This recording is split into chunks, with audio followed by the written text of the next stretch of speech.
Good morning.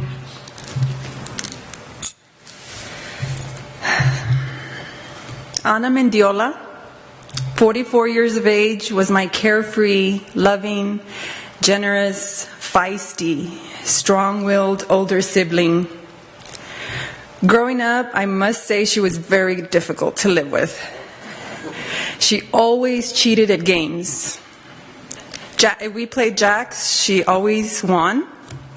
If we played hide and seek, you knew who was always, She never allowed me to use a phone if she was around. So if her boyfriend called her at midnight, I was out of luck. I wouldn't be able to use the phone. She never, ever let me borrow her clothes. I did once, and I remember we were both on the bus, and she gave me such an ugly look that I never, ever, ever did it again. She always made fun of me, but I guess that's what older siblings are for. Growing up, Ana and I were very close. Once she married, you'd always find me at her house. I'd love to go over and just take care of her little boy. I'd stay there weekends at a time. She was an excellent cook. She was always having the best dinners for her then husband. She loved to clean her house, keep it tidy, and she was great at it. She was an excellent host also. They always had barbecues for her friends, and she was always such an awesome host. Once I started dating, she'd always cover for me. Sorry, Mom. She was great at keeping secrets. It was no surprise that I asked her to be my older daughter's godmother. Ana was also the life of the party. Any gatherings or family functions we had, we always looked forward to her arrival because we knew once she got there, there was no turning back. Ana strived at being a great mother. After her divorce, she struggled as a single mom to make ends meet. Even though most of the time it meant being without, knowing that her children were taken care of made her extremely happy. Her soul was extremely generous, as she would take the clothes she had on if she knew you needed it. Ana was a dedicated employee of Regis Corporation. She loved her employees so much. She often spoke of how she had become friends with many of them. She traveled across the state to see.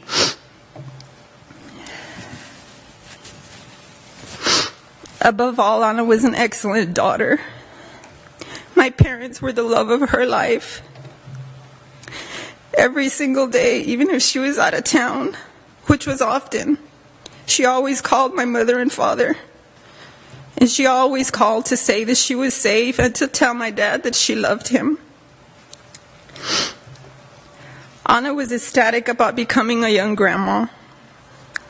2 months shy of being a grandma, she gleamed with excitement as she often stated how she'd probably be taking the baby with her on business trips if she had to. And that's where I went from planning a cupcake-themed baby shower to planning my sister's funeral. November 13th, 2010 started off as a beautiful, normal day.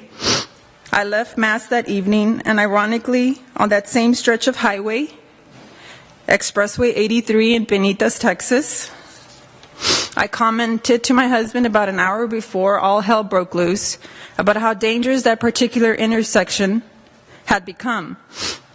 We were at a party, and I noticed I had a voicemail from my parents' phone. My gut instinct immediately knew that something was not right. It was a voicemail that is engraved in every fiber of my being. One I wish never existed. My father informs me about the accident, but his voice, it's crying out to me, telling me to tell him that this is all a lie. He begs me to go and to find out for certain what has just happened. My husband and I drive to the scene, and once I'm there, it's as if the devil punches me in the stomach, and I fell to my knees. Chaos, destruction, reality hits me with a force so cruel that it's hard for me to even breathe. I remember that tarp over her swollen body, and her boots are sticking out. They wouldn't even let me get near her. And that's when it hit me. My sister, Ana Mendiola, 44 years of age, is dead. As Ana proceeded to drive east on Expressway 83 in Penitas, Texas, once the traffic light turned green, she approached the second traffic light, which was still red. An 18-wheeler was waiting for that light to turn green so that they could proceed. There's two people in the vehicle. There's two men from Miami, Florida. They heard and felt something hit their 18-wheeler. Jose, which was one of the drivers, told me that they immediately got off thinking they'd be assisting in some sort of an emergency, call 911, what have you. Little did they know what awaited them. My beautiful older sister was dead, almost decapitated, her facial features completely disfigured. I recall the police officers handing me Ana's purse, and the first thing that came to my mind was, oh my goodness, what if she was on the phone? I got her phone and I checked it for any calls, and I was thankful that she was not on the phone. When I got to my mom and dad's house, the police called me again, and they instruct me that they need her phone for further investigation, and that's when it hits me. Uh-oh, what if she was texting and driving? It was extremely difficult waiting for our autopsy results, the unknown hovering over us like a hawk. It's difficult enough grabbing a hold of the reality that our loved one is dead. Now having to wait for what caused it was unbearable. Finally, everything's on the table. Her official cause of death was injury to her upper extremities. The police returned her phone to us, and as a family, we decided to go through it to see if we could get a sense of what her demeanor was. And as much as we hate to admit, Ana was texting and driving. That is our family's reality, and that is what caused her death. Ana was so severely disfigured that as a family we decided to leave her casket closed. My parents were not able to see her that last time.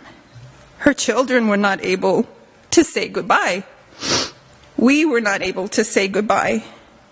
And we're left with such a dreadful feeling screaming out to us that maybe, you know what, this is just a nightmare, and we're going to wake up.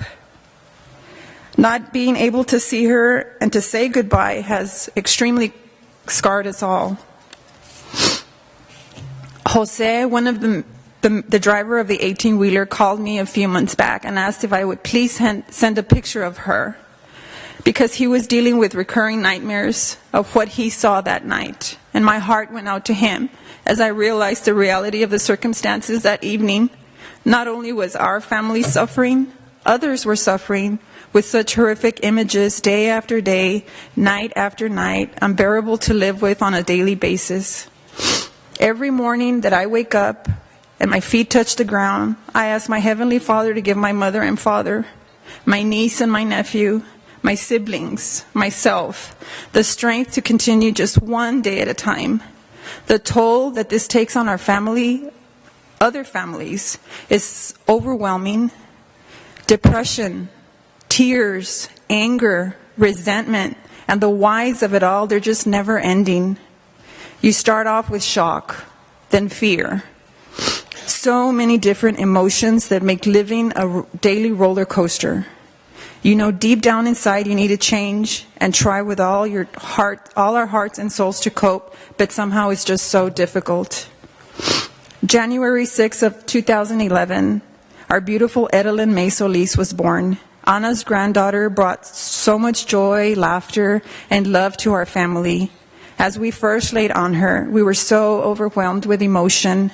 We cried so much knowing that Ana was there witnessing this miracle of life. We cried wanting and longing for her to be with us and just sharing in this beautiful miracle called life. The more we thought about it, the more we cried. Needless to say, by the end of the night, we were famished. As I stand before you today, I look at each and every one of you in the eye, and I tell you this: don't let this just be another don't text and drive gathering. How many times have we all heard it? We can turn blue in the face, repeating over and over and over these same words. After the accident, I was so adamant about talking to people, but my message was, if you text and drive, you're being really selfish. You're not thinking about others. But now God, I believe, has given me so much grace, so much patience, and fruits. Each one of us here today has a gift for each and every one of you. If you're here with the media, if you're here with somebody who invited you, if you're reading this in a newspaper somewhere, if you're listening or seeing this on the internet, whatever the circumstances may be, take this summit as a special gift for you. We're giving you a small glimpse into our souls, souls that are broken, souls that are yearning for our loved ones, yearning to wake up from this reality. I know deep down inside that when I speak for all of us on this platform today in stating that when we go home, we're drained. We're drained mentally, spiritually, emotionally, and physically. I go back home after events such as these and I cry for days and days and days. I worry about my mother regressing after listening to the gory details of her beautiful baby girl's death. But I use such an event as a gift for each and every one of you here today. We all have free will, and it is entirely up to each and every one of you. I was guilty of texting and driving, and shamefully I admit it. And I did it with my babies in the vehicle. Never in a million years did my family think that it happened to us. I remember when I first heard about it on the Oprah Winfrey Show, ironically, which Jennifer was featured on, I said to myself, Oprah, who do you think you are? You really think you could tell me that I need to put my cell phone away? I can talk and drive at the same time. There's absolutely nothing wrong with that. And look at me now. Look at us now. If one of you here today will take our tears, will take our pain, will take our words and realize that this really is an issue that we must deal with and put that phone away just until you arrive at your destination, then I know that Anna's spirit dwells here. Her spirit rejoices knowing that somebody's mother, somebody's father, somebody's sister, brother, son, daughter will not have to go through the agony of such a tragedy. This is our goal. And this is not about if this is going to happen, it's when it's going to happen. Please, we beg you, put that phone away. Nothing, and we mean nothing, is important enough to take a life that means so much to somebody out there. May the Lord bless each and every one of you here today and keep you safe. Please pray for the people up here today, that they may be given the strength to continue on this journey that we have been called to do, so that many, many more lives will be saved. Thank you so very much.